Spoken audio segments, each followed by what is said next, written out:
Ladies and gentlemen, welcome to another episode of the Justin Palmer Show.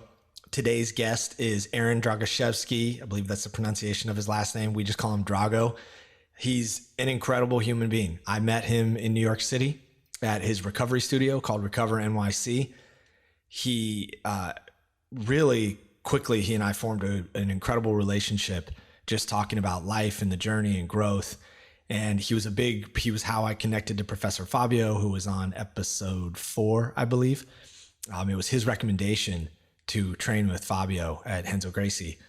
And he's just a beautiful human. His journey in life in the context of martial arts and combat sports is, it's just inspiring. And he's such a good human. I always enjoy catching up with him. He's now pivoting in what he's focusing on, largely due to COVID, and his studio in New York City has been closed for a while. They tried to reopen, and he's now working with a company called New Calm, which has a technology using binaural beats that kind of help you rest and recover. And I've used it several times. They paired it with a gravity blanket in New York City, which is an incredible way to get some extra rest when you need it during the day or if you're feeling stressed. We talked about it in the show at the end, but I used to use it as like a supplement to sleep in some ways. Maybe not the best way to use it, but I always felt a huge difference after I used the system. So check it out. I hope you guys enjoy the show. I appreciate Drogo's time. And this was a great one. Thank you. It's the Justin Palmer Show. Here we go. Woo! Woo! Mr. Drogo. Mr. Palmer, what's up, my man? It is incredible to connect. I appreciate you taking the time today. I mean, it's an honor. And it's funny, I reached out to somebody the other day because I needed to chat with them. And I don't even remember what the question was, but said, can we link up today at 3 p.m.? I said, yeah. And at 3 p.m., my phone starts going, but it was a FaceTime call. And it just kind of put me on my heels for a second because I just assumed that we're going to do a phone call. But, when somebody puts the effort into the extra mile to make a connection and actually see the expression on your face. I mean, it's already hard enough to have any clear line of communication when you're not right in front of somebody, but especially if you can't see their face, it's completely different situation. So, the ability to do this, which I hardly ever do these days other than with my wife and my 2 lovely children, to see your face, your amazing beard. It's a pleasure, man. I've always enjoyed chatting with you. And I know we've talked about, painted any portrait you want, the laws of attraction or what have you, but it's not something that can be measured. It's not something that can be articulated, but when you connect with somebody, you're like, you get it. And by get it, I mean me, because, the world is made up of, 7 billion different worlds within each person. But when you know that you live on the same planet as somebody else, and I don't even remember what you said, or if it was just your energy, but within 2 minutes, like, this is my guy. Yeah. This is my guy, and it's just blossomed since then. And, there's only a few people that, I don't want to say that I'd consider friends. I have a lot of friends, but people that I truly look forward to connecting with because of and this is selfish, because of what I get out of it. We talked about Fabio before, and I remember when we talked about introducing you to him, and I tried to explain, like, hey, you just don't get it. Yes, the jiu-jitsu is next level, but just being around him, I already know I can go into it in a bad mood and I'm going to walk away fine, because there's just something about his energy that makes me want to be a better person, that makes me more optimistic, and as far as those variables on top of, just the depth and the different direction that our conversations can go, and the ability for us to stay in sync the whole time. I mean, that's a pretty rare thing. Usually you have one or two things you can talk to about with somebody. And I often think about going to, a cocktail party, something that my wife has invited me to. And, it's like, yeah, I'll go, but there's those odd moments where you're basically trying to jockey for what is it? What's that one thing we can talk about? What's that? And then if you finally get it, that's all you talk about for the rest of the night. And usually it's something arbitrary. It's like, why am I talking about insurance right now? I don't care, because it's the only thing I can talk to you about.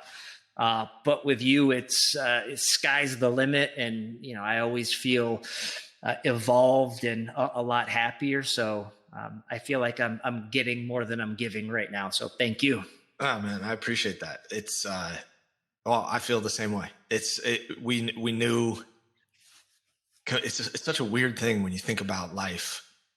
And I just I literally saw your guys' sticker on a postcard in the booth and was like, yeah. Fuck man, I need some recovery. I'm like pushing it. And then I met you walking in that door, and I've had a version of this conversation a lot over the past few months and few weeks. And I think that's one of the real gems of the pandemic, is you kind of boil down who really matters, right? Not two ways about it, but like you can't have this massive circle of people that you're constantly exchanging energy with, right? Because then you have to like really manage it like a scarce resource. When you have at least for me, when you have a smaller cohort of people that you really want to stay connected with, it makes room for those conversations. And I don't even recall how the conversation got started either, other than I was trying to solve a problem of like feeling tired. And you were it's the same thing. You were so energized about what you guys were doing and how you could help people. And yeah, man, I couldn't say it any more beautiful than you just said it. I mean, it's talking about the universe and where it positions you, who knows if it's circumstantial or who knows if there is a higher power putting things together. That's way above my pay grade. Let's put it that way. But a couple of things, the postcard in the sticker that you're talking about, that was a single initiative we ran. I think we probably put 20 cards at Henzo Gracie's one time. That was it. It wasn't a constant stream of networking and marketing. It just happened. And you just happened to see that one card. And what you had mentioned as far as lessons learned, and I forget the name of the law for how many people you can maintain within your social network, but regardless, it really boils down to, in any, I wouldn't say intimate relationship, but beyond stranger, it really boils down to two things. Am I pouring into your cup, or are you pouring into mine, or are we doing both? And when the pandemic hit, there's nothing to do but sit around, and there's really nothing I need from anybody at that point. I can't ask you for a favor because the world shut down. So at this point, the only people I'm reaching out to is people that I would like to pour into their cup, which in turn, we're almost just exchanging, because it became a little bit more pure as far as the motivation. It's, maybe I do need something from you, but it's a pick me up emotionally. It's not, can you do me a solid and, do X, Y, Z. So a lot of lessons learned. And that's what happens when you're forced to sit down and sit still and calm down all the noise, which personally, but also as a society, we're constantly looking for ways to distract ourselves.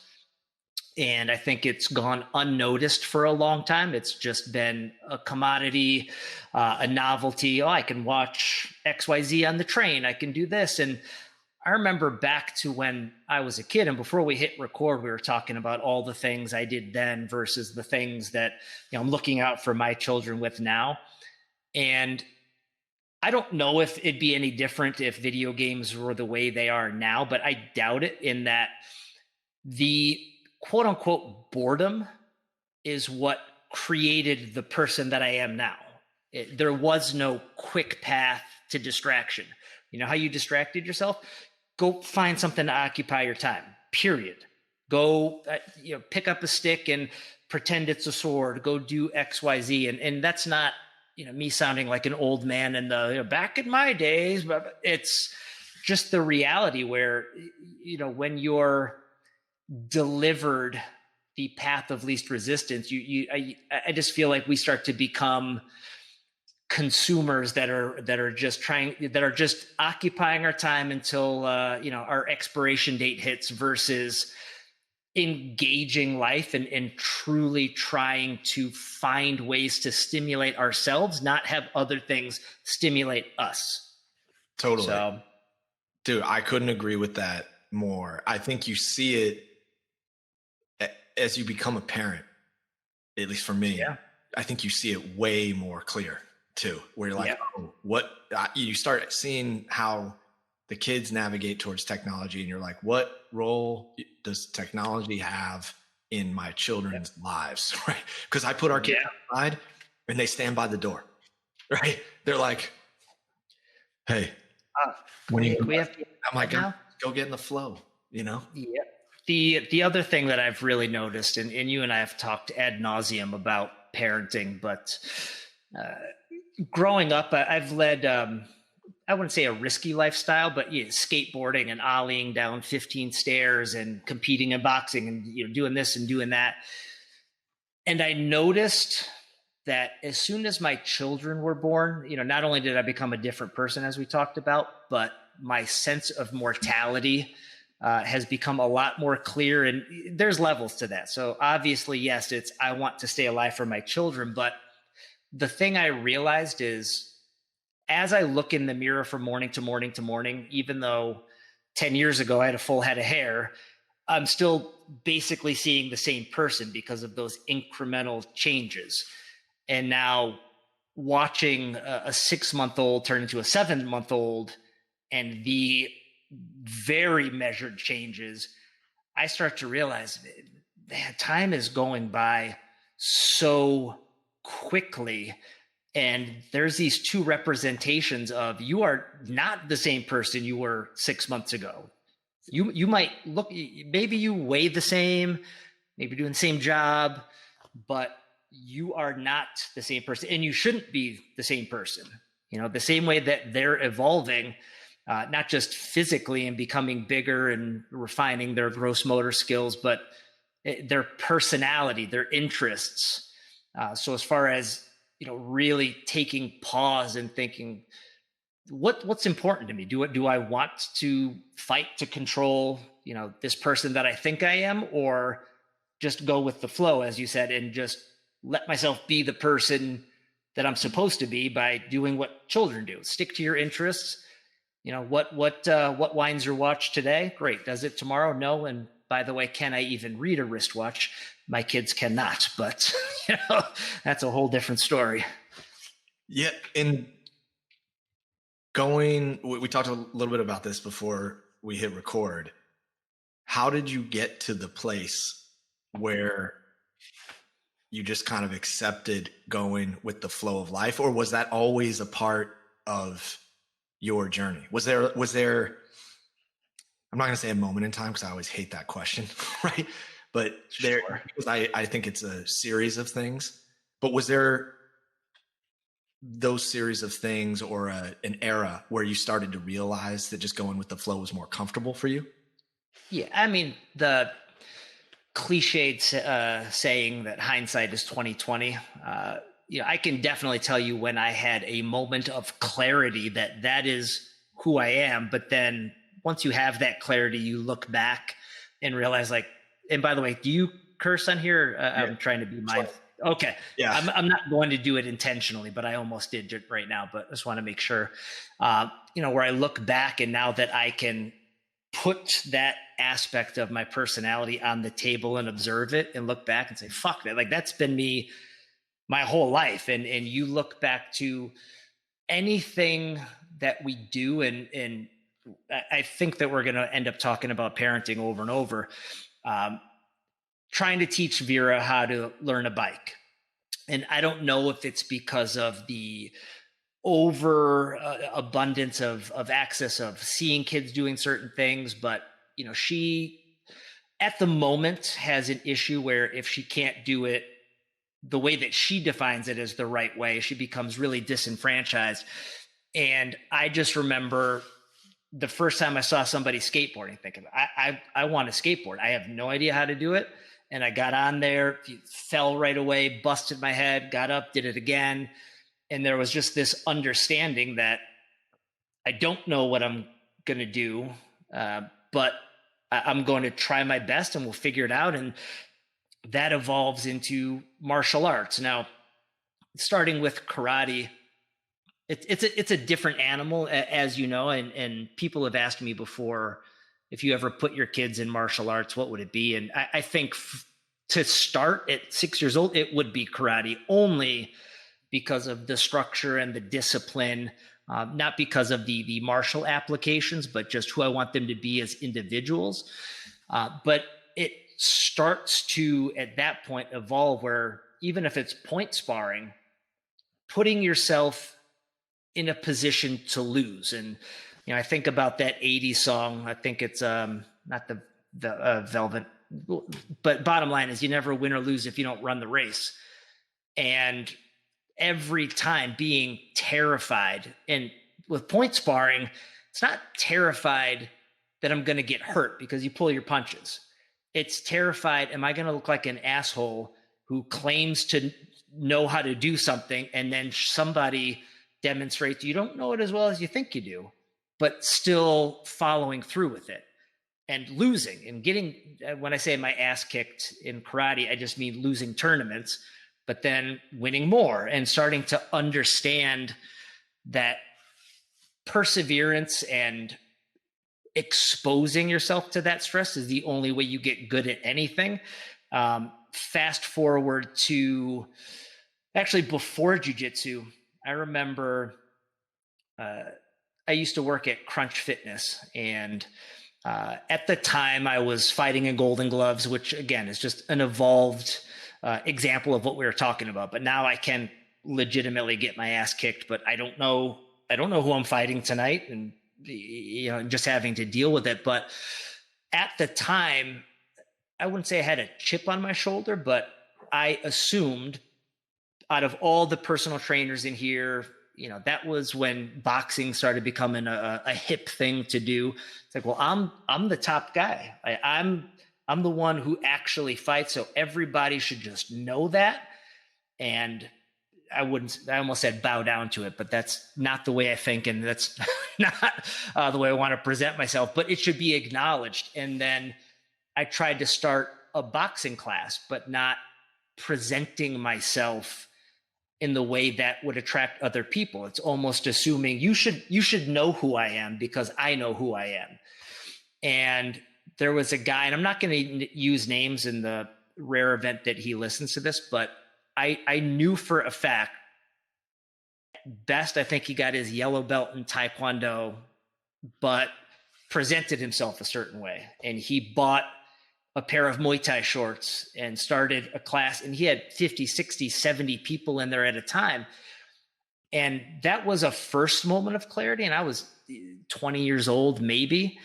And the only thing I noticed is how irritated I got, because well, why is he getting that attention? Because I'm the guy who does that. And beyond the lessons learned as far as the way you present yourself, another lesson that it turned me, which definitely was the catalyst to who I am today, is the notion of presenting yourself through the filter of, if I can convince everyone in the room that I'm this, what ceases it from being true if I can convince them, even if I don't know? If he convinced those 30 people on the first class, they don't know that he's never done Muay Thai, but they think he does.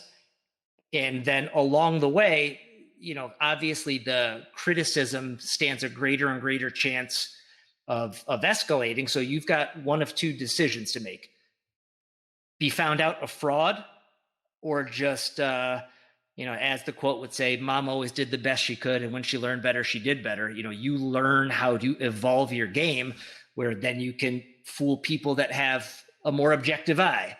And then at some point there's this crossover where you now are that person, because you just presented yourself one way, but you learned how to not control it necessarily, but learn how to be in the moment and evolve and adapt, or you didn't, and people say, no, he's just making shit up, and I don't want to take his class anymore. So that was a pretty big moment of clarity as far as what really motivates me and pushes me. Is there's so many things that I've done that I walk in there and like, I am terrified. I have no idea what's going to happen, but what scares me more than not trying is going to bed at night. Like, you're such a pussy because you didn't actually try that. And jiu-jitsu is a perfect example. So speaking of golden gloves, I had a buddy that actually worked at Crunch with me. His name's Clay Burwell. And we both fought at 178. He was former paratrooper, just a beast. And we used to batter each other. Blood pouring down our shirts, and but really, really neck and neck. And it was good competition. And then he started jiu-jitsu probably 5 years before me. It's like, I'm going to do this thing. And it was before jiu-jitsu became as big as it is now, obviously. So I said, that's all you. I'm not going to bite. But then 5 years later, and I remember what day it was. It was when James Toney fought Randy Couture, because that's, as figurative as you can make it. Here's one of the best in the world in boxing and one of the best in the world in MMA. And James Toney didn't even know how to tap out. He's just kind of waving his arm. And I remember that night saying to myself, that's the universe telling me, go do jiu-jitsu, go test yourself. So I walk into the dojo. At this point, he's a purple belt. And I'm walking in. Fortunately, I knew how to tie my my belt from karate. But other than that, I'm like, I have no idea what I'm doing. Who's the first person I roll with? Clay, because he's the only person I know. But as far as the differential in skill set, like, you're a jiu-jitsu practitioner, a white belt first day versus a purple belt. And because of our relationship, it wasn't, I'm going to take it easy on you. I got the shit kicked out of me. But knowing that that's the price of entry for you to get what you want. And it makes me, think about Josh Waitzkin's book, The Art of Learning. And he talks about investment and loss, meaning, that you don't have the capacity to do X, Y, Z right now. And you can try to work on 30 things, or you can work on that one thing and get your ass kicked every step of the way until eventually you problem solve. Well, it didn't work this way, didn't work this way, didn't work this way. But now you understand because you only invested in that one goal. And, I knew the first time rolling with him that I'm hooked, because I like the challenge. I like to know who I am. And as you and I have talked about before, to ask the question, and that question is, who am I in this moment? Do I have what it takes today, physically, mentally, emotionally, or do I not? Because we all walk around peacocking, who we like to think we are.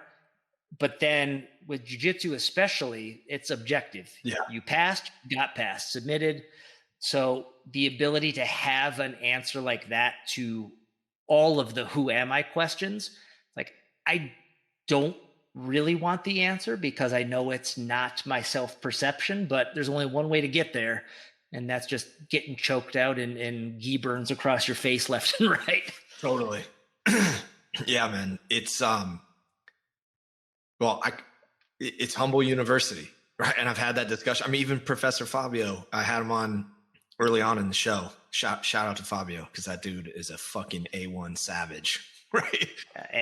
And easily one of my favorite human beings on the face of this earth. Hands down. He is a beautiful human being. By the way, his story is unbelievable. And we had talked about it in these chunks in training. And I went hard with him last summer, where we were doing anywhere from 3 to 5 privates a week plus class 3 to 5 times, right? Because if I was there, I was going to put in the time. And man, his explanation of like the journey to a black belt was basically 13 years of just getting smashed. And then like, I don't know if he was like 1 stripe or 2 stripes into his belt. He was like, I remember rolling this one time and I had an out of body experience. And I realized in that moment that I know jujitsu, right? Like 13 years later. Yeah. I mean, it comes down to the mindset, and I'm sure you've heard this before, but a black belt is only a white belt who never quit. That's it.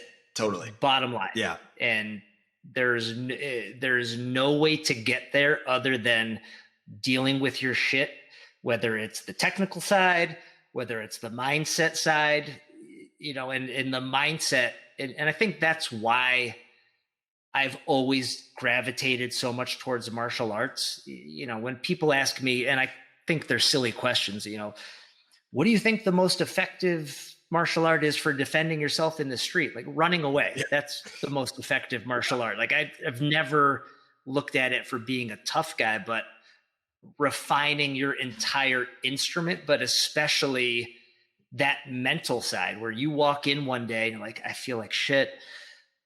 I don't really want to train. I definitely don't want to train with that guy. He's a beast.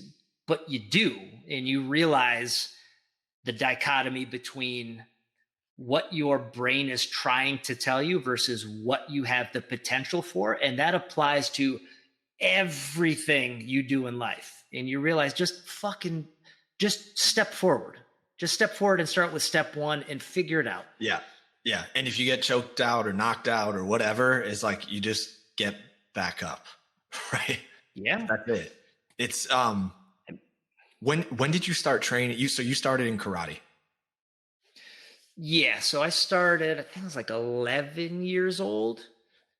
And it was, like I said before, I mean, it literally transformed. I was never a bad kid, but with I almost said PTSD. I don't have PTSD. With ADHD, I was a very energetic, reactionary, sensory-seeking kid, and I remember in school having a lot of problems. I went to a private Hebrew school, even though my parents, we blue collar parents, they had to really work hard to send me there. And I did not fit the average profile there. So I got into a lot of trouble.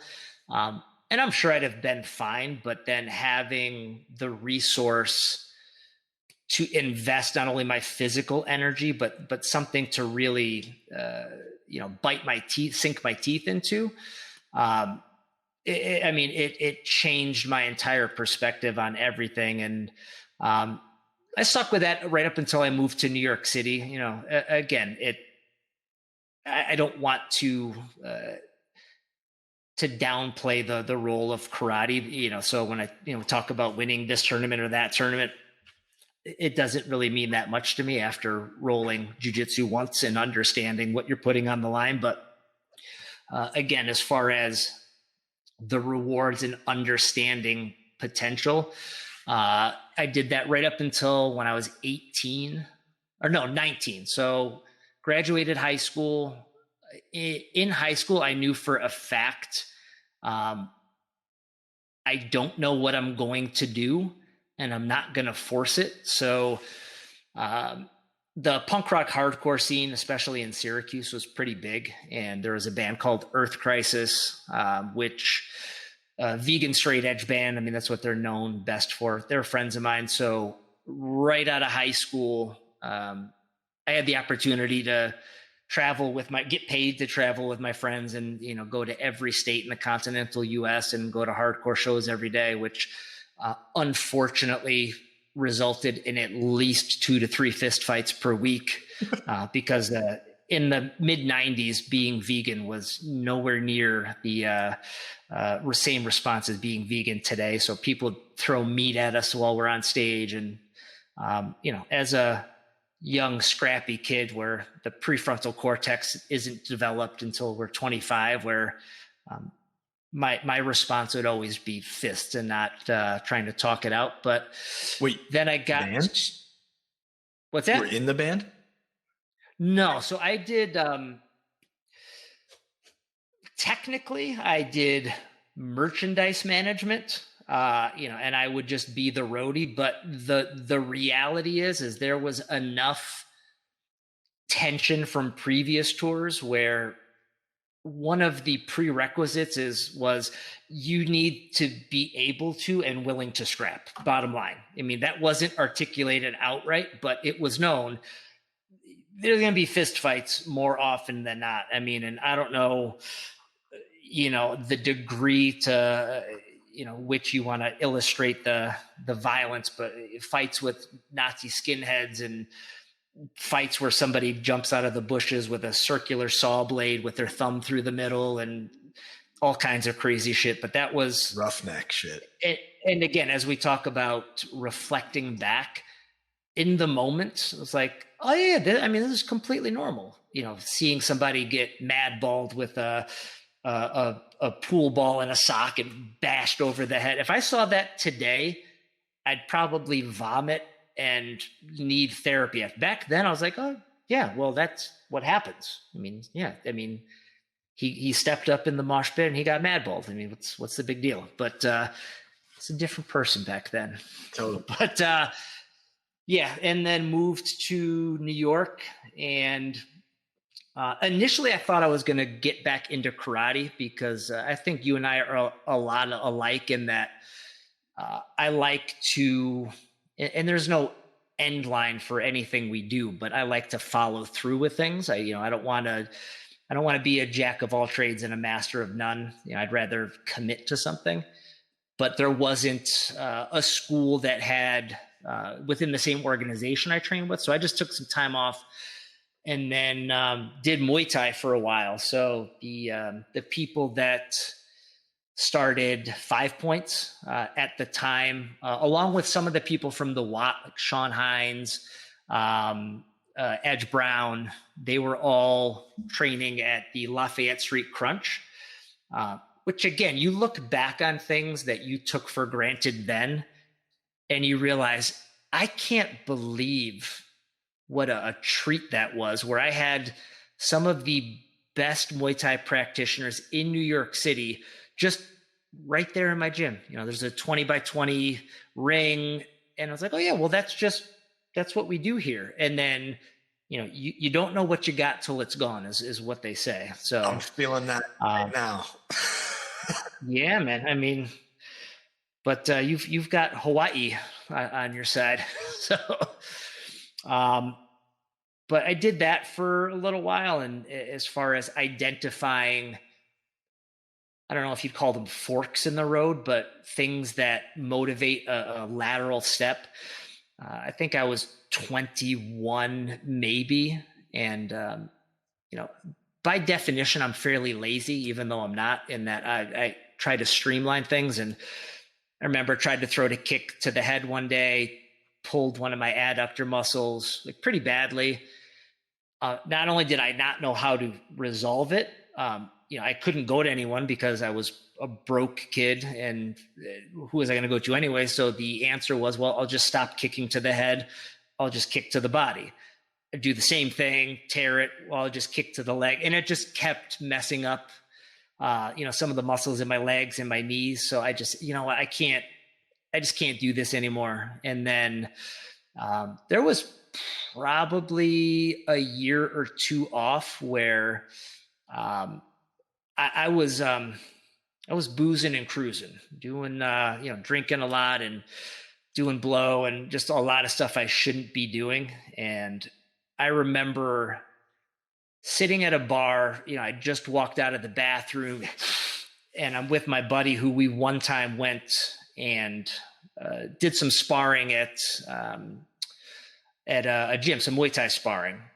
And we were sitting at the table and we're drinking. It's almost 3-4 in the morning, and we started talking about that one time we sparred. And even in my inebriated state, I had the clarity of mind to identify, we're talking now as if this is the good old days. I'm in my mid-20s. Like, why am I reflecting right now? And I just kind of snapped out of it. And the next day said, this is fucking ridiculous, man. Like, yeah, I can't do Muay Thai anymore, but if I have all this potential to do things that I clearly am passionate enough about to talk while I'm high and drunk at 3 a.m, why am I not doing them now? And that's when I started doing boxing, training at Gleason's, Golden Gloves, et cetera, et cetera. And then, yeah, man. And then fast forward to here, no more blow, no more boxing. I hope to get back into jiu-jitsu one day. How long? So when did jiu-jitsu come into the fold on that journey? I think it was around 2009-ish. Yeah, so I was fighting Golden Gloves 03, 04, 05. Yeah, it was about 4 years since I had stopped or Clay. Again, and that's a very memorable moment for what my stepping off point into jiu-jitsu was, which was getting Ezekiel choked over and over and over again. Yeah. The edge of somebody's hand into your trachea is something you don't forget. So yeah, it was about 4 years later. I was at Clockwork Jiu-Jitsu with Josh Griffiths, and we had articulated and identified that, from my perspective, top to bottom, and Josh is a wizard as well. I love him to death. There is nobody I would rather have started with, but there's just something slightly different about Fabio. But at Clockwork, and I assume because it's smaller, Henzo's is a big space. It's a smaller gym. The dynamic and the camaraderie there, and you see this with jiu-jitsu all the time anyways, where you go to a quote unquote boxing class, which you don't do as a fighter, but you go to the gym, you're not usually sitting around talking shit afterwards. But in jiu-jitsu, it's more common than not to 45 minutes, an hour later, realize I'm still sitting here in a soaking wet gi, just chopping it up with you, because the energy is just different. And at Clockwork, that was really, really prevalent. Some of the relationships I developed, and the growth and the inspiration through the people there, it was just next level. So, but then when we opened Recover, it was just too far away at that point. So Clockwork was over near Soho. We opened Recover on 30th between 7th and 8th, and Henzo's is literally 10 yards away. It's like, as devoted as I am and as committed as I am, like, I've got to cheat on you, Clockwork. I can't, there's no cab rides or there's no subways rather across town. Like, I can walk 2 minutes or spend 40 minutes to get to Clockwork. Like, the choice is simple. And what really motivated that was PJ coming up into Recover and Neiman and meeting them. Like, if these are two of the figureheads from Henzo's, like, I already know that I'm going to like that crew because those two were the first people I met. It's like, I'm going to take a chance. I'm going to take a chance. Those guys are, I'll never forget this. Neiman, it was late last year. He was fighting in like Israel in Bellator on a Friday night, and I roll into the Monday night white belt class, and he's fucking teaching the class. And I was like, dude, this is what being a master of the game. I was so humbled by that, right? Yeah. Like, man, this guy is fighting in a fucking cage in the Middle East in like 5 days, and Monday night he's teaching an intro white belt class, and he was fully present. That's how those guys are, right? Like all those guys. I mentioned it earlier. It's the one big thing that I'm really missing is opponent, right? And I'm realizing, look, it's the guy. When I came out here, I trained at a place, and they were awesome. I literally just like dropped by to see what the class was like while I was looking at houses, and they were like, "You want a gi?" And I was like, "Yeah, sure." And I rolled with the guy, super sweet, great dudes. And it's still just not. You can't replicate that, because what Renzo's is like this weird vortex of, I mean, you walk in there and you're like, oh shit, that's it's something that nobody can ever understand until you've experienced it. Right. It can't be articulated. Yeah. I still remember because I started, what was it? April? It was April of last year. And I remember talking to you about it. April of last year feels like a decade ago to me. Oh, last weekend feels like a decade ago to me right now. But I remember coming in and I was like, oh yeah, I did this jujitsu class. How you feeling? And I was like, not fucking good. Right? Like I think those first couple weeks are like the gauntlet for you, right? For any human that goes in there, because it's for sure. That I remember I got choked so hard on like the first day, it felt like I had a sore throat for like 2 weeks. Oh yeah. And I didn't know. Right. And this kind of ties into a few things we've talked about, but it's funny. We talked about Neiman, and this is a part of my personality that, I wish that I could mute, but it's just a byproduct of the way I've lived my life, where I walk into a room, I assess everything in there, I assess every man in there. And it's not like I'm actively or proactively thinking about, what would happen with this guy? But it's just a fraction of a second concept that goes through that analysis. And the gym space at Recover, where I used to train my clients, there's a big glass wall where you can see people walking in through the front. And Neiman came in probably on like the third or fourth day that we opened. And there wasn't, I don't remember anything that I would frame as negative, but I just remember looking at him and just having that response. I mean, maybe if it's a rating system, 10, I should be worried about this guy. 1, like, fuck him. Whereas like, oh yeah, it's like, 4 or 5, whatever. Because I didn't know. But that is also the lesson learned at jiu-jitsu. And we just keep coming back to the same thing, but I think it's because it's affected our lives so much, is when you have the dichotomy between theory and practice. Theory all day long, you can shine and peacock, but you're never tested. But when you have the ability to go all out, it's not, I could have done this, if I wanted to, but I didn't want to hurt you. It's like, no, I'm going to try to hurt you, knowing that it's not going to injure you. You realize what you have and what you don't have. And that instantly, and shame on me, because I'd been doing jiu-jitsu long enough that I clearly still haven't learned this lesson. Don't judge a book by its cover. There have been guys that look like librarians at the local middle school who I outweigh by 50 pounds, and I am trying to murder them, and I just get ragdolled, versus the dude with the tattoo on his neck and 30 pounds heavier than me. And it's not that my skill was that much better.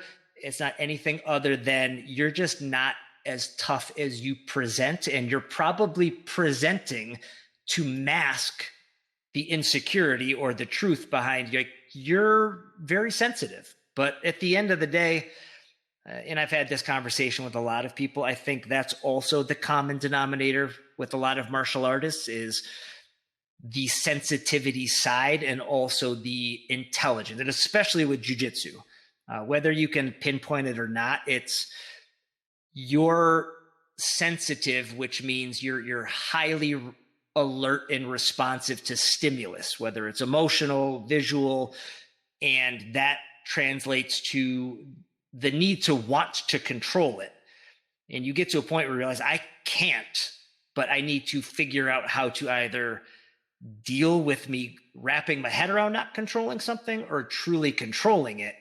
And then the intelligence side, the physics and the biomechanics of jiu-jitsu, but all that combined with, what we ended up with, which is the black belt is just the white belt who never gave up, which instantly separates the cream from the crop. And it's not your smash pass is better than mine. It's just, you might be able to tap me. You might be able to smash my face into the ground, but you will never break my spirit and my motivation.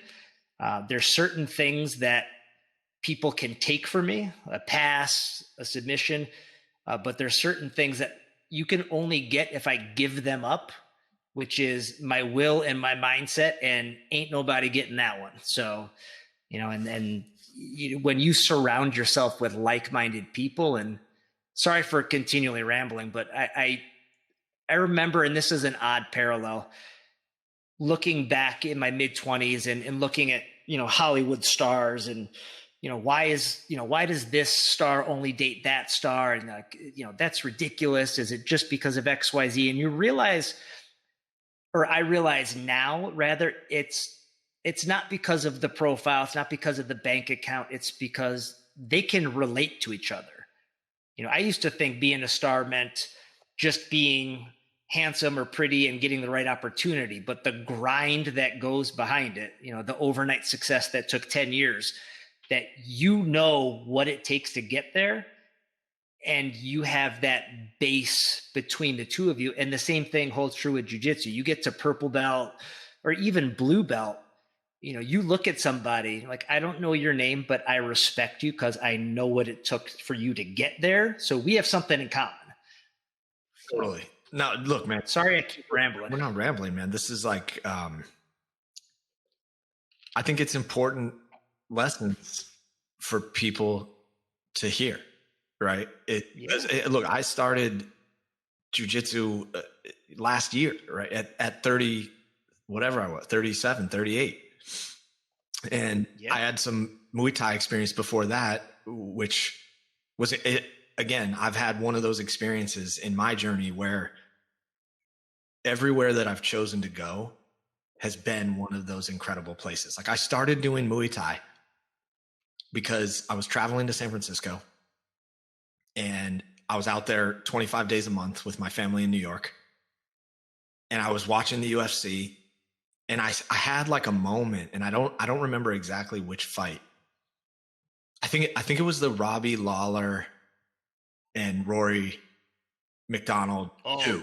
I just watched that one again. I've watched recent times, right? And I was watching it, and I was in the middle of a bunch of crazy shit in business where, like, I felt like I was getting crushed, like I was starting to get crushed, right? Like it's the same thing that you feel when you're on the mats. It's the same thing when you feel, when you're out over your skis and you're not sure what to do. And I remember watching this fight, and I was like, God damn, this shit is just like life. You have a choice, no two ways right? about it. You have a choice. You can stay in the fight for the fight, or you can give up. And I remember looking at there's a place called El Nino in San Francisco, which is owned by Gilbert Melendez, who's a fighter, and his Muay Thai program is taught by a guy named John Sanang, who's a fucking legend in Thailand. And it just turns out you go in there and he puts more energy into the newcomers than I've ever seen any human at that level of a martial art put in to them in a class. He was teaching the classes, right? Yeah. He took me aside and he was just like pounding. He's like, too stiff, no movement, like just literally in my ear, right? While I'm trying. Yeah. And I was so thankful that he took that time, and I saw him do it with other people, right? With all the people that were new. And it's just something that you're like, fuck man, I want to get better at this, right? I want, like you said, I don't like doing things where I'm not going to finish. So I'd rather focus on doing the 2 or 3 things that I really love. Yeah. Than trying to taste everything. I would venture to guess that with somebody like that, am I teaching jujitsu? Yes, but I often talk about the difference between the product and the commodity. And somebody like that passion, jujitsu is the commodity, not the product. What he's really invested in is knowing who you can be if you just keep pushing. Whether he could articulate it or not, there's those certain people that just get it. And, talking about watching fights, and I have no shame in saying this, it is not a rare occasion for a fight where it's really the back and forth, not somebody getting mauled, but 2 guys, Gotti Ward, perfect example, where, it's not MMA, but when I was working the US Open, the first couple of weeks, super, super busy. The last couple of days where there's only a few players there, working the recovery room, like no one's coming in for an hour. So I started watching documentaries, and I watched the Gotti Ward trilogy documentary.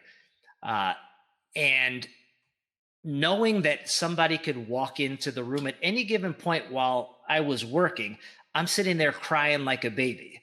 And it's not because Gotti passed away, which is unfortunate. It's just, I think we watch action movies, but especially fight movies like Rocky, because you get to live vicariously and you get to watch the transition from, being underfoot, you persevere, get to the end, and, you want that light at the end of the tunnel. But to watch it in real time, and then whether you can put your finger on it or not, just understanding it's just the struggle. It's not the fight game. And I think of a quote from Bruce Springsteen where he's talking about true artists. And you and I have talked before that I don't qualify artists as a fine artist. There's an art to being a father. There's an art to being anything.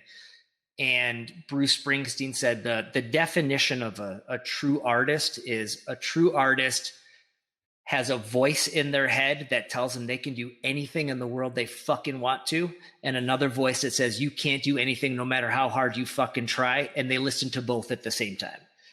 And, just feeling that and identifying, and then having a representation where it is tangibly on the line. You're battered.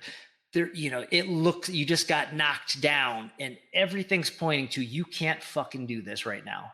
Give up. But then they don't. And then there's that, I don't know if it's fear of missing out or if it's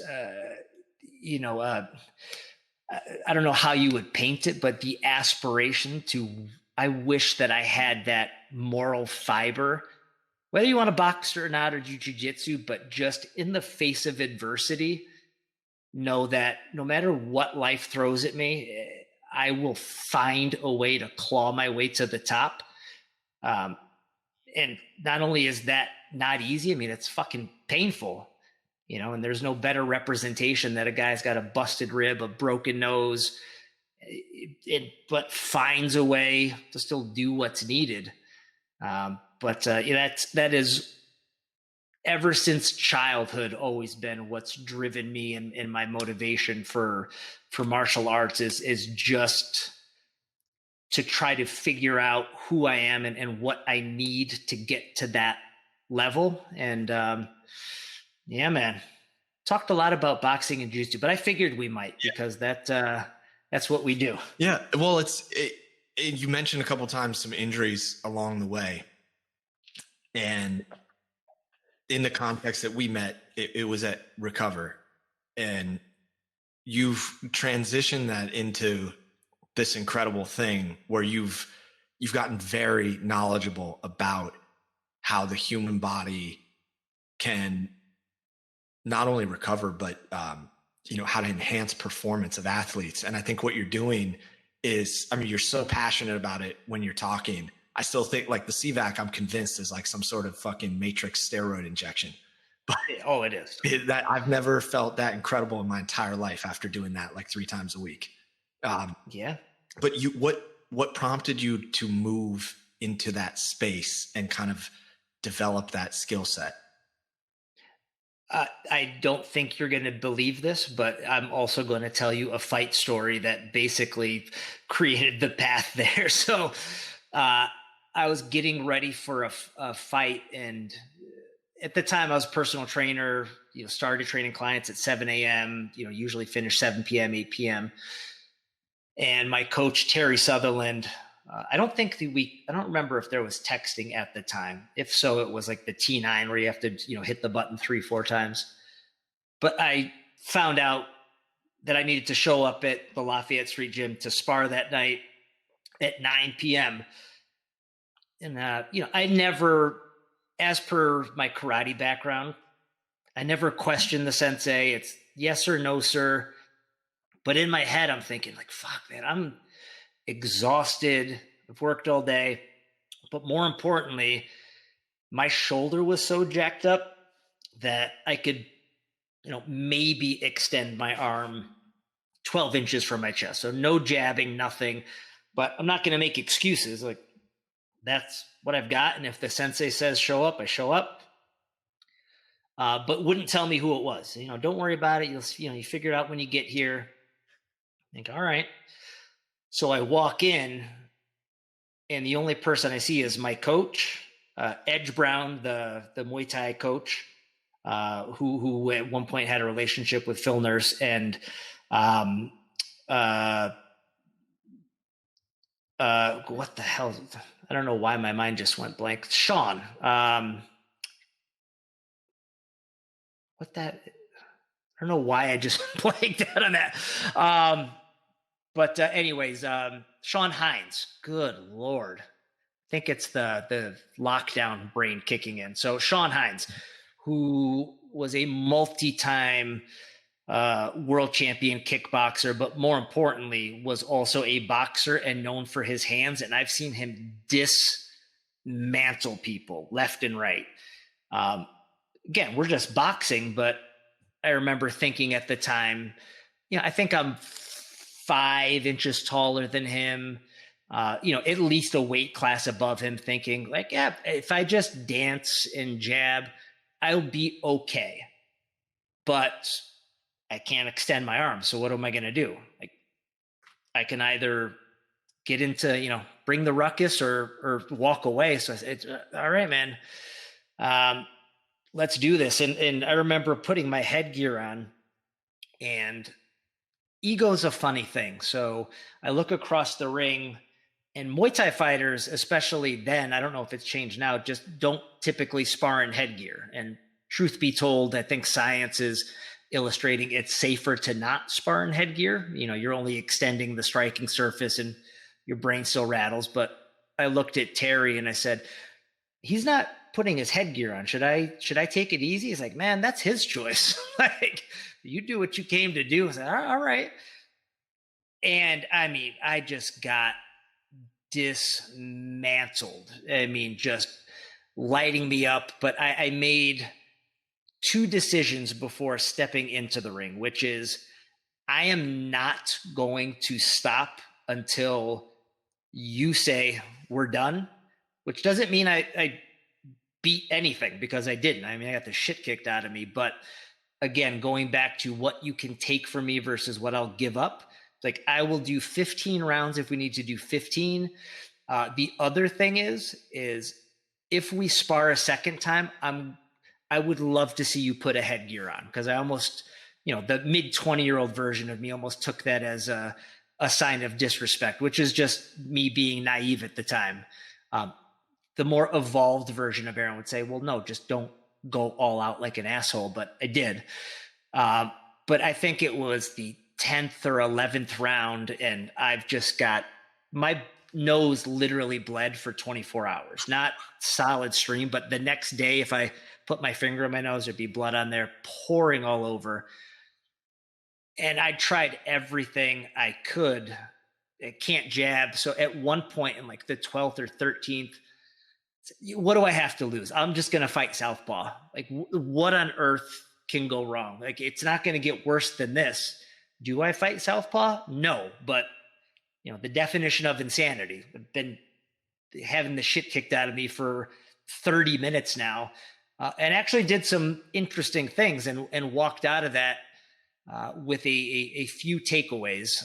The first one being, I need to figure out how to fix this shoulder, because I knew it wasn't an injury. It was just something was off.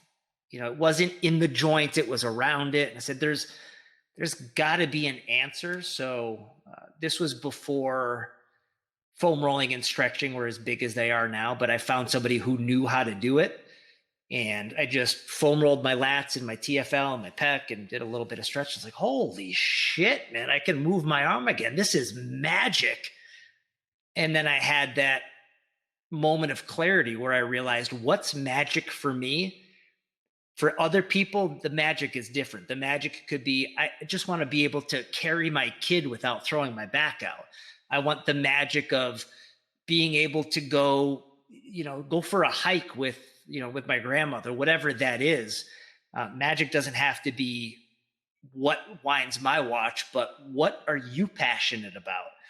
And if I can put myself in that person's shoes and try to project onto them, as passionate as I was about getting this back, how much would it mean for you to get your passion back?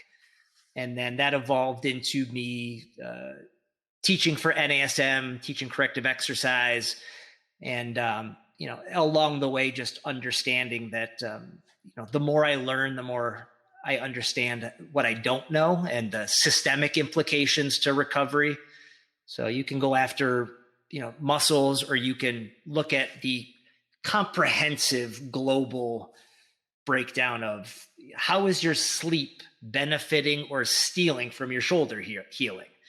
What is your lifestyle? Because you can't, it's almost like whack-a-mole. If you're going after one thing, but other aspects are popping up, it's like, well, do you want to waste your time, or do you want to get this problem solved?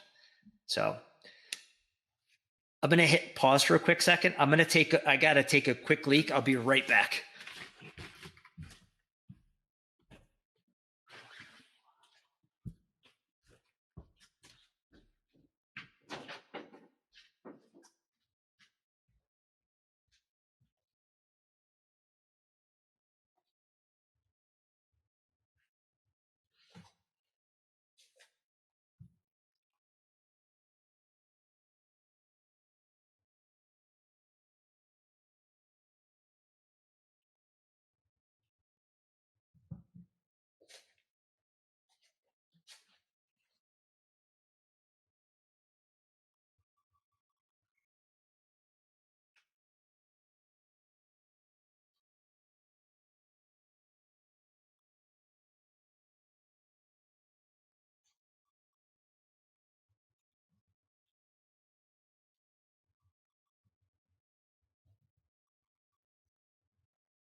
All right, back in the game. And Again, man, if I'm rambling and going down too many rabbit holes and tangents, I apologize. Dude, the whole show's about fucking rabbit holes. All right. You can tell me to shut the fuck up at any time, and I'll oblige. No way, man. Look, this is I have a philosophy similar to Rogan, where like you don't get into stuff until you start going down these rabbit holes. Like there's the direction that this conversation is taking is the direction that it needs to go. Yeah. Right. And I believe like you literally never know what someone will resonate with, right? What Absolutely aspect of your journey or the collective conversation that we have will help someone get clarity or, you know, change their experience. Yeah. Right. I think your story is incredible because you just you like relentlessly pursued these aspects of life that very few people choose to go down. And on top of that, you're still pursuing those things in a different way. Like you've structured your life in a way that plays into your passions, right? Where you're helping athletes. I mean, you're at the fucking US Open helping athletes recover in between matches, you know? Yeah, I mean, and that's true, but with the goal of hopefully, especially if people have stuck around after all my rambling to get to this point, but to have a takeaway and something of value. You had said something that, as far as valuable takeaways are concerned, I think is the most poignant so far. You talked about what age you were when you started doing Muay Thai. And we had talked before about me noticing at 23 or whatever, I'm reminiscing, but you cross a certain threshold where then a lot of people assume, well, I wish I would have done that when I was younger. And you brought that up and it made me think about Rich Roll, who I don't think even started doing, I mean, he was a swimmer in college, a competitive swimmer, but he became an attorney and, you know, was 200 X pounds and thought he was having a heart attack one day. And I don't think he even started day one of triathlon training until he was at least 40. And then, you know, does the, the Big Six, where he does an Ironman on every island in Hawaii, you know, consecutive days at 45. Damn. You know, so the notion of, and it's not being a constant learner, it's the mindset of from my perspective, the only times you know that you're alive is when you're kind of nervous. Otherwise, you're on autopilot. So if you're on autopilot, you're by and large a consumer that's just trying to find their way to make the descent into the abyss as comfortable as possible, ease it in, versus live. And you need to be stimulated to be alive, you know, and that's, you know, you've done that. And that's why, you know, without knowing it then, you know, what we talked about as far as resonating with people, you know, people that have that lust for life, it's not what they say. There's just an energy. You just feel it. You're not on this earth to just take up space. Like, you want to seek, you want to grow. And, you know, like attracts like, and I think that people like that, they can just kind of sniff it. I don't know if it's pheromones or what it is, but you get that feeling, you know, you're on the same path as I am. You might be heading in a slightly different direction, but you want to live. But I think that's the most valuable thing that I think we've said is, you know, you identifying the age that you decide to start this thing that you know is not going to be comfortable, is by and large considered a young man's sport. You're like, well, what difference does that make? You know, what do you want to do? Do you want to think, I wish I would have done that when you're 38 or when you're 88?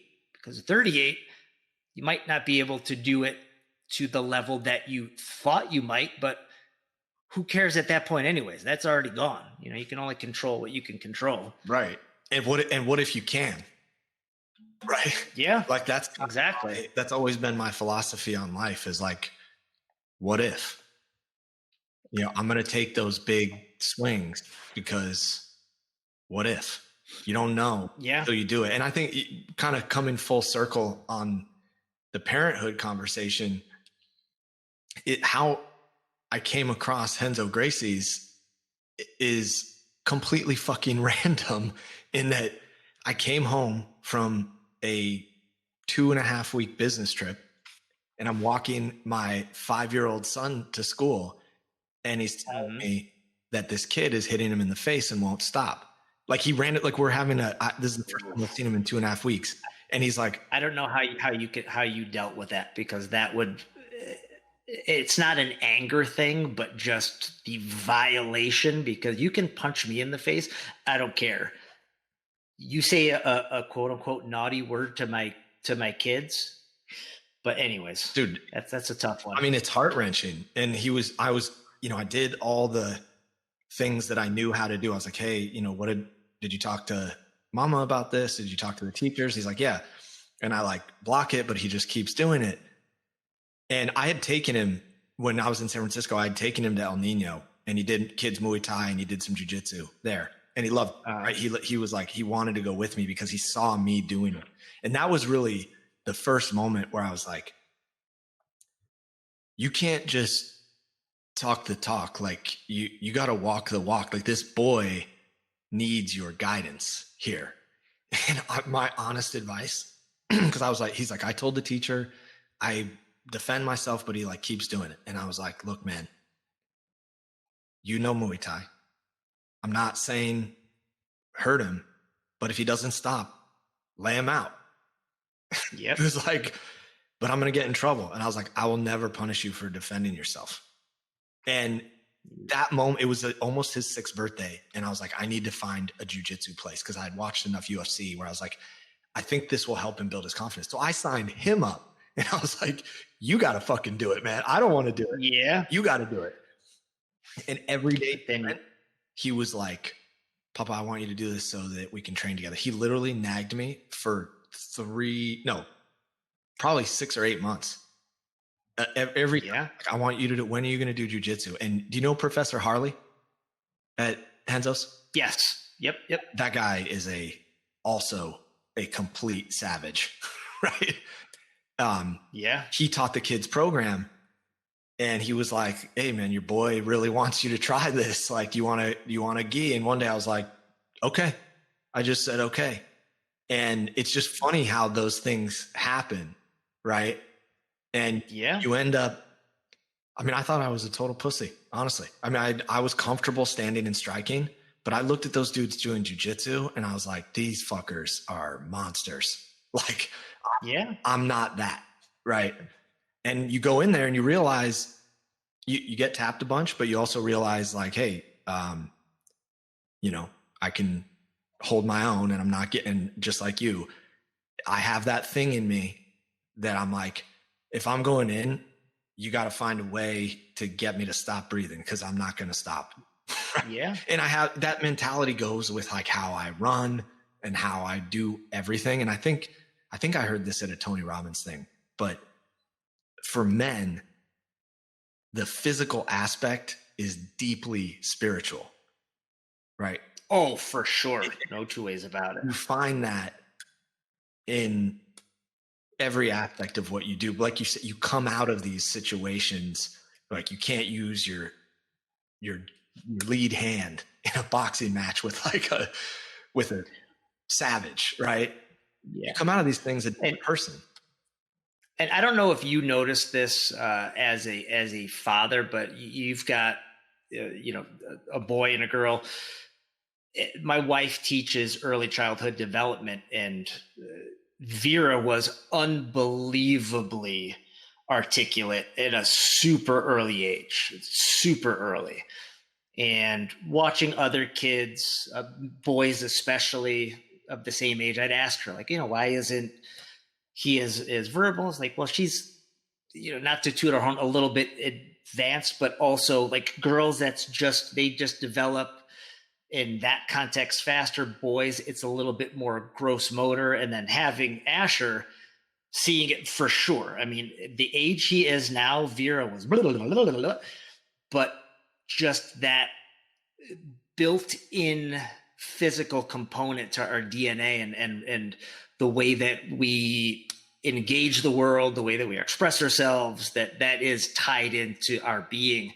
But yeah, I mean, that's something that I've noticed, and it's when you were talking about the conversation you had with your son about, I'll never be upset. I remember my dad is a Vietnam vet, and multiple times he had the conversation with me. He said, there's two things that I never want to hear. I never want to hear that you started a fight, and I never want to hear that you lost a fight. I'm like, okay, sir, yes, sir. And I remember I went to the private school. I'd been training karate, and then I go to public school, and it doesn't matter how many anti-bullying campaigns are run.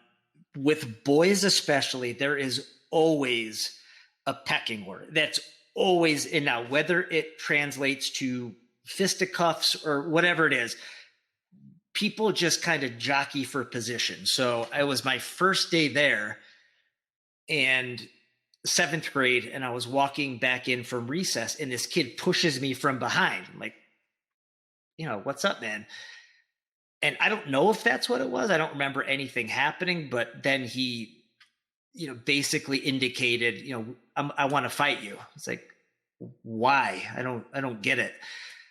And I never got the answer, but it ended up, after me saying no a bunch of times, where we wind up in the bathroom, and especially when you're 11, 12 years old, a fight meant, maybe somebody pushing, like, hit me. No, come on. No, you hit me.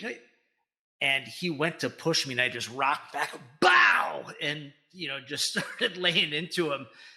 And everyone at that point just kind of stopped. And that was the last fight I had to have until graduating. Because, like, well, I don't want to, but if you want to, we can. But that just came from the confidence in training, but then also the clarity and understanding for what is right and wrong from my parents. Like, I did not want to do it, but if you're going to keep antagonizing me, the first thing I'm concerned with is, am I going to get in trouble when I get home? Because, I love my parents, and at that age, like, what you say, like, really affects me. So if I do what I think's right, but then I'm going to get, and it's not even about punishment, but just the psychological ramifications for I'd made a wrong decision. But if I was given that permission, and that not only did I not get in trouble, but it saved me from getting into another fist fight. Actually, no, there was one more where the school bully tried to do something, but then I slammed him into the ground, but didn't have to swing. But bottom line is, for the rest of my academic career, not a single one, because there's no reason. Pecking orders established, and like, there's no need. Right. Yeah. So it's Lord of the Flies, man. I see it all the time with my wife. My son got in a little scuffle with a neighbor kid who they're friends, right? And the moms were kind of like, "Oh, we need to talk about this." And I was like, "Hey, dude, it's just them establishing the pecking order. Yeah, that's the way it goes." Figured it out. And I was like, just leave them alone. Let them figure it out. Yep. They're at that age where they're trying to figure out who's who. Right. Absolutely. Yeah. One thing I did want to chat with you about before we sign off is, there's been a common theme poking in, and one that we just touched off with is essentially leading by example.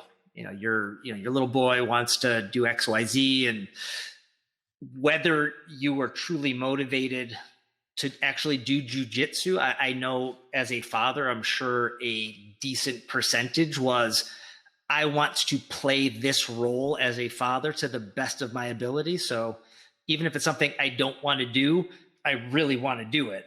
But trying to lead by example, but also path that I've been down is, and I keep a journal every day to my kids. So I essentially take down the date and I write a letter to them, but the intent is to give it to them in 10-50. I'm going to put it in a safety deposit box.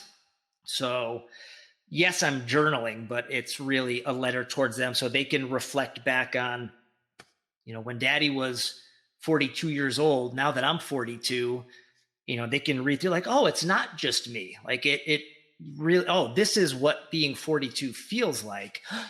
That, that's a lot better. But, a big lesson that I'm trying to communicate now, even though they're pretty young, is the dichotomy between happiness and having fun, because you can be having a lot of fun and be miserable, and you can be really stressed out but truly happy at the same time. And when the shit hit the fan with COVID, I was forced to, as everyone was, to sit here and just be with the family, and every day it was eating breakfast, go for a walk.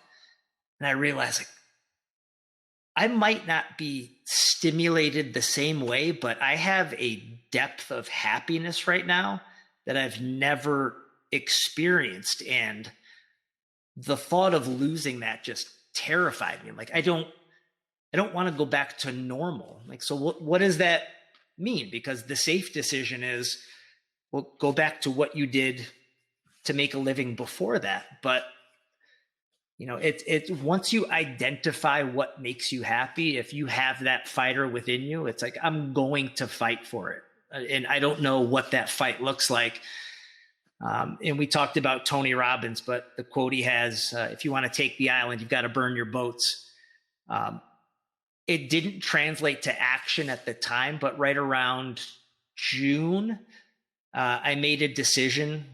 I am going to somehow find a way to keep this. I don't know what it looks like, but I am going to avoid any temptation to get back into the old life. And there's no crosshairs lined up on a target. It's just be able to be with my family and have my cake and eat it too. And then, unfortunately, the brick and mortar to recover closed. So that was, first reason to go back into the city out the window. So then I took that as a sign the universe was tipping its hat at me. You're on the right path. And I did the US Open for the month, which was great. But then, after a month and, I made a decent chunk of change off that. There's still no answer. Maybe you can live off this for a few months, but can I go back in and go start training full time? And I remember just having that moment saying, this is the universe, almost as if it's got a half sunk rear naked choke. That you're not going to sleep. It hurts, but that the person behind you, i.e. the universe, their arms are going to get tired in a minute and then you're fine. And I didn't yield to that, but still not knowing what I'm going to do. And then the opportunity to work with Newcom came across the table. And to say I jumped on that would be putting it lightly. I think it was a concept at first that they were floating past me, and just kind of gauging my interest. And it turns out they were anticipating it being 6 months down the road. But my fighting style is always stepping forward, where I was constantly tapping on the shoulder because it just made sense at the moment. And here I am now where I'm getting paid to work with a technology rather that has changed my personal life, changed my professional life, opened up every door from the New York Times, Wall Street Journal, Fast Company, Good Morning America, Nike, Viacom, and surround myself with my friends at the same time and get to be with my family. It's like I couldn't have guessed that I'd have everything I have now back in June, but I just knew what I did not want to get back into, and just decided, like we've talked about this whole time, I only have control over one thing, which is my mindset and my will and trying to manifest what I want out of this, even though I can't pinpoint it. Yeah. I mean, that's incredible, man. I think if you could script what people could and maybe, I hate to say should, because everybody has their own journey and there's at different points. But what's possible to get out of the pandemic is that scenario, right? You can create that scenario, and sometimes creating the space for yourself and just being with your family creates the space for you to grow in a way that allows you to see that as an opportunity and know when it's in front of you and not say, well, that's not exactly what I want to do because it's not who I am. Like, we get so tied up in our identities, right? Yeah. That it's like, oh, that's not who I am. And when you let that go, you open up the entire world, right? And I just read the book. There's a process called Ho'oponopono. I think I'm pronouncing that right. Probably not, but it's a Hawaiian problem solving and kind of a self-realization tool that's really simple. Okay. And what it stands for, I believe the meaning of it is to cause perfection. The modernization of that, which was done, the book was written by a guy named Joe Vitale. It's basically, when you have things that are uncomfortable in life, you say, I love you, I'm sorry, please forgive me, thank you. And it's a mantra in a way, right? And it's surrender in a way. And one big takeaway that I took from that book, because he's following around a doctor from Hawaii who was a kahuna in a lot of ways, which is like a spiritual leader who taught this philosophy, who learned it from another kahuna who taught it. And I remember, I literally just read this book in like 3 days because it was such an interesting story.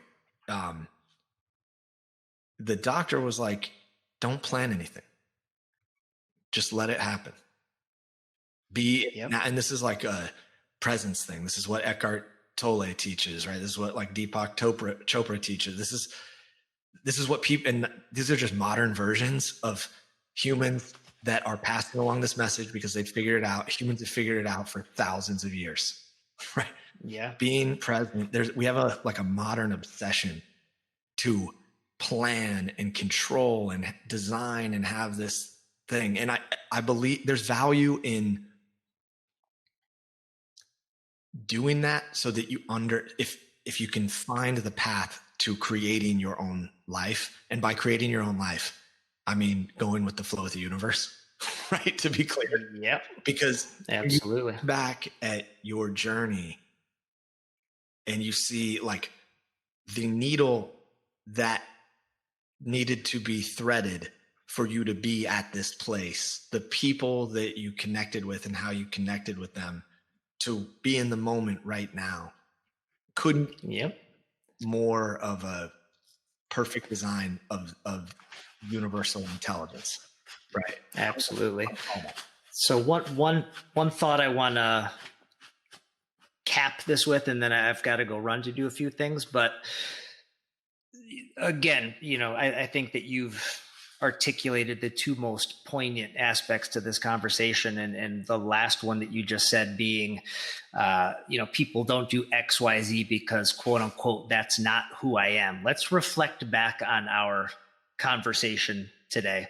We opened with, I walk in, bump into you, bump into Fabio. It changes my day. It changes my perspective.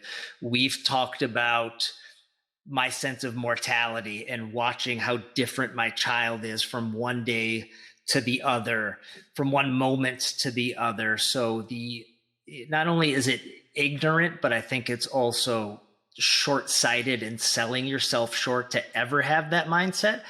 Because right now, I'm not the same person I was. I don't know how long we've been having this conversation. Not the same person I was then. And I don't want to be. I aspire to not be the same person. Like what you're not living if that's the case. Now, of course, you're going to have your, your do not enter checklist, but, even that should be questioned at times. So that is the common denominator to everything is you are who you are in this moment, and that's it. And if you can't move forward when you're looking behind you. So that's not who I am. You're saying that's who I was.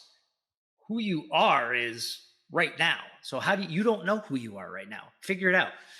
Bottom line, and challenge yourself and, do what's needed to get those answers. But, you can't live in the past. You can't live in the future. You can only live in the moment. And, I'm going to spare anyone listening the shitty quote about, the past, and that's why they call the future or why the present and blah, blah, blah. But, that is the truth is, that's all you have is this moment. And, if you're not excited about it, then there's some things that might need to be changed. And that doesn't mean stimulating yourself, but if you're not engaging the moment and understanding the difference between happiness and fun, then you're not really in the moment. And sometimes being bored is the most fun I have because I'm sitting with myself. So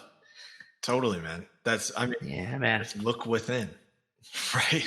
That's it. Answers lie within, for sure. That's it. Yeah, dude. That's it. Look, man. I appreciate the time, and it is really good to catch up. Absolutely. Before I hit stop on this, where do you want to point people to find you at? So if people want to, I'm not a big social media guy. I mean, I have a decent social media following. That was exclusively a marketing strategy for Recover. I don't care about the way I present myself on social media. Do I have a social media account? Yes, I'd have to look up the name. I think it's Aaron _Drogo on Instagram. I think that's what it is. Cool. No, it's just Aaron Drogo. One word. AARONDROGO. But most importantly, what I'm really focused on now is spreading the awareness for the power of NewCalm, the ability to deliver 2 to 3 hours of sleep in 30 minutes, the only patent in the world to minimize stress and improve sleep quality without pharmaceuticals, improves mental acuity, cognition, neuroplasticity, and I'm on a path to help educate people on how to apply that to their lives, whether it's for athletic performance enhancement, being a better dad or mom, whatever it is, but delivering the information framed around their needs, but then also making it affordable. So there's no barrier from entry, because if we're talking about changing the world, then changing the world means one person at a time and changing their world.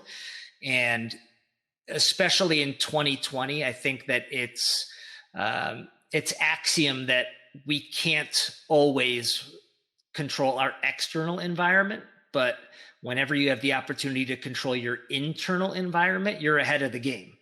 And that is what NewCalm does as far as balancing the hormones and neurotransmitters that can push you in one direction or the other, because Joe Dispenza talks about the thought feeling loop, which we sometimes get caught in, which is you think about something, you release the same hormones and neurotransmitters associated with that stress, which means you feel that stress, or then you think about the stress, and it just can keep going and going.